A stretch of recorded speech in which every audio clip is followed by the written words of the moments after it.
history niche.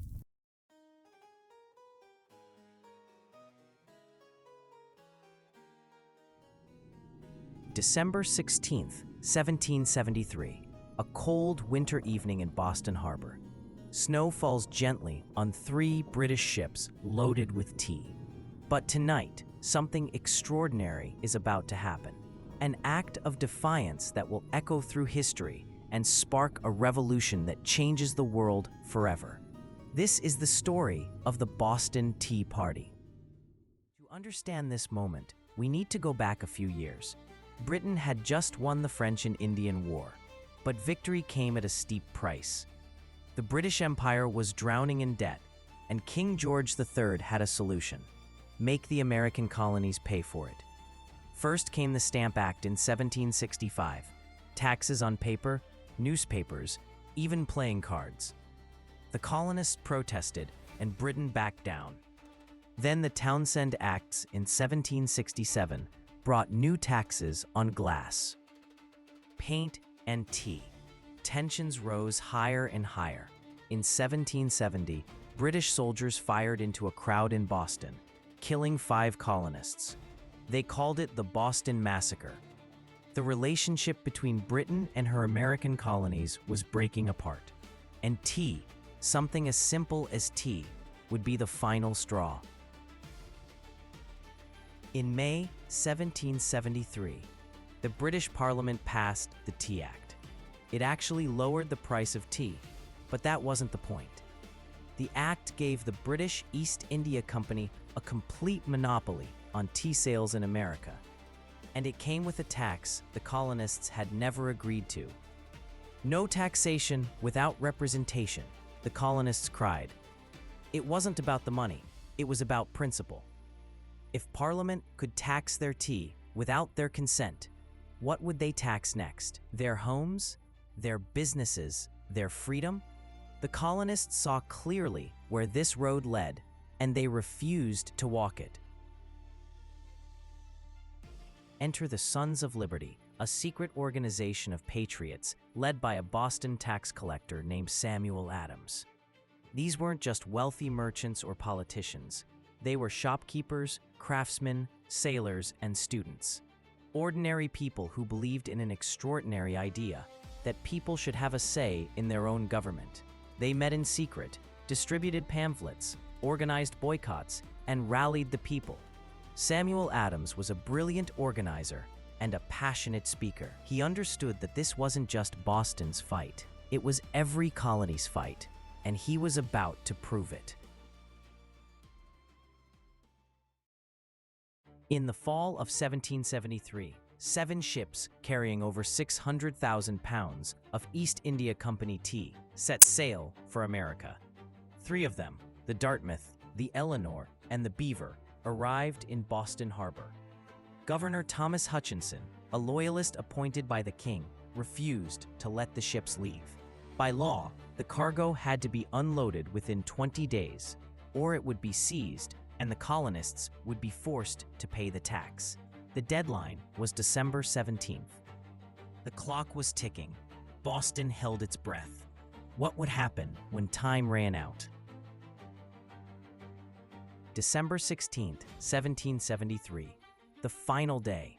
Thousands of people crowded into and around the Old South Meeting House, one of the largest gatherings Boston had ever seen. Merchants stood shoulder to shoulder with dock workers. Women and teenagers filled the pews. They had come for answers. Samuel Adams stood before the crowd. One last time, they sent a messenger to Governor Hutchinson. Please, let the ships return to England without unloading the tea. Hours passed. Darkness fell. Finally, the messenger returned with the governor's answer: no. The crowd erupted in anger and frustration. Samuel Adams rose and declared, "This meeting can do nothing more to save the country." But those words weren't a surrender. They were a signal, and everyone knew what came next. As the crowd poured out of the meeting house, something remarkable began to happen. Groups of men, estimates range from 30 to 130, started making their way toward Griffin's Wharf. Many were sons of liberty. Some were as young as 16. Others were fathers and grandfathers. They had prepared. They darkened their faces with soot and coal dust. They wrapped themselves in blankets and dressed in clothing inspired by Mohawk warriors, not to mock, but to send a message. We are Americans, not British subjects, and to hide their identities from British soldiers who would call them traitors. Tonight, they would risk everything. Under the light of a bright moon, the men boarded all 3 ships. Witnesses lined the docks, thousands of Bostonians watching in silence. British Admiral Montagu watched from a nearby window, but gave no order to stop them. For 3 hours, they worked with axes and determination. 342 chests of tea, each weighing over 300 pounds, were split open and dumped into Boston Harbor. 92,000 pounds of tea, worth nearly $1.7 million in today's money. But this wasn't a riot. It was a disciplined protest. No one was hurt. No other property was damaged. They even swept the ship decks clean when they were done. One man tried to steal some tea for himself. His fellow protesters stopped him and threw him off the ship. As the last chest emptied into the harbor, Boston Harbor had become the world's largest teapot.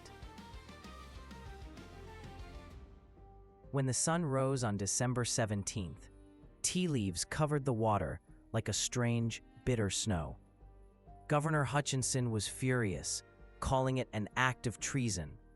But the patriots who did it, they disappeared back into the city, their identities protected by thousands of Bostonians who refused to tell what they'd seen. Word spread like wildfire through the colonies. Some were shocked, some were inspired, but everyone knew there was no going back now. When news reached London, King George III was enraged. Parliament demanded punishment. In 1774, they passed a series of laws the British called the Coercive Acts. The colonists had another name for them, the Intolerable Acts. Boston Harbor was closed until the tea was paid for. British troops occupied the city. Town meetings were banned. The Massachusetts government was placed under direct British control. Britain sent General Thomas Gage with 4,000 soldiers to keep order. The message was clear: obey or be crushed. But Britain had made a fatal miscalculation. Instead of isolating Boston, the Intolerable Acts united the colonies like never before. If Britain could do this to Massachusetts, they could do it to any colony.